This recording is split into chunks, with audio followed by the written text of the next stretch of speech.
Do you know what happened to me today? I was standing outside Tesco's, right, like looking after a dog for a mate, you know, just minding my own business, and this bloke came up and tried to put 10 pence in the top of my head. I said, what do you think you're doing? He says, you're not blind. He says, people like you make me sick. And he walked off over the car park. And I watched him all the time and he wasn't sick. He was a liar. Anyway, this week I've been investigating the media. It hasn't been much of an investigation. Only took me about 4 hours to look it up in the dictionary, that's all. Because it's quite near the back, you know, it's quite a long book, you know. And it's, all it means is, like, television and newspapers, that's all. So I didn't have anything to do for the rest of the week. So I just didn't do anything.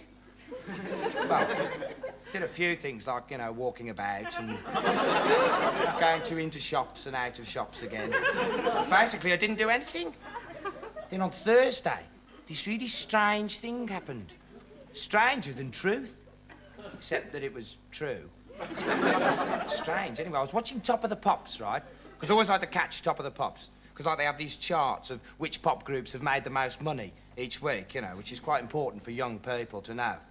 And I was watching it. There was this tap on the window. And I looked round, and it was the postman.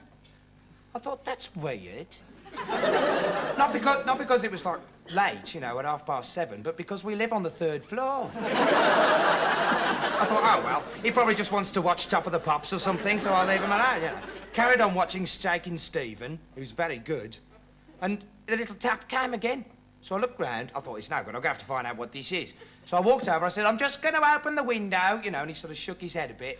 And I opened it up, and he'd gone. I looked down, and he's in the greenhouse, doing a sort of wriggly dance on the floor. I thought, I'm going to have to find out about this. So I went outside, right? I didn't bother to put on my raincoat, because, like, well, I wasn't really thinking about it, and anyway, it wasn't raining. So that's not really important at all. Anyway, I went down, I said, what's going on, Mr. Postman? And, like, he handed me this little note. So I took it and, like, read it, and it said, Dear Kevin Turvey, before you finish reading this note, you'll receive a severe blow on the back of your head with a hammer. Love, the postman. P.S. Do you... Oh, and I thought, wow, what's that? And it's whack on the back of my head.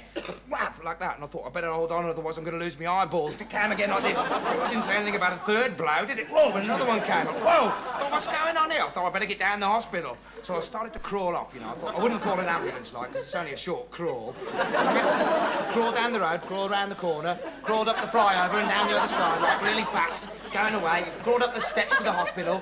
Very nice in the hospital, like, the bloke opened the door, and I crawled in, said, sorry about your floor, mate. And I crawled over to, like, the desk, which is what they call the little hole that the nurse sticks her head through. She says, are you National Health or private? I says, National Health, please. She says, right, over there. So I went out into the car park where she was pointing, like, there's loads of other people sitting out there, right? And some of them were, like, lying there. Some of them were sort of hanging, you know. It wasn't very nice. Anyway, I started to wait there, and then just at the end of the wait, this doctor came over with a hypodermic syringe-like, a needle, you know. And he says, Kevin Turvey? I says, yeah. He says, drop your trousers.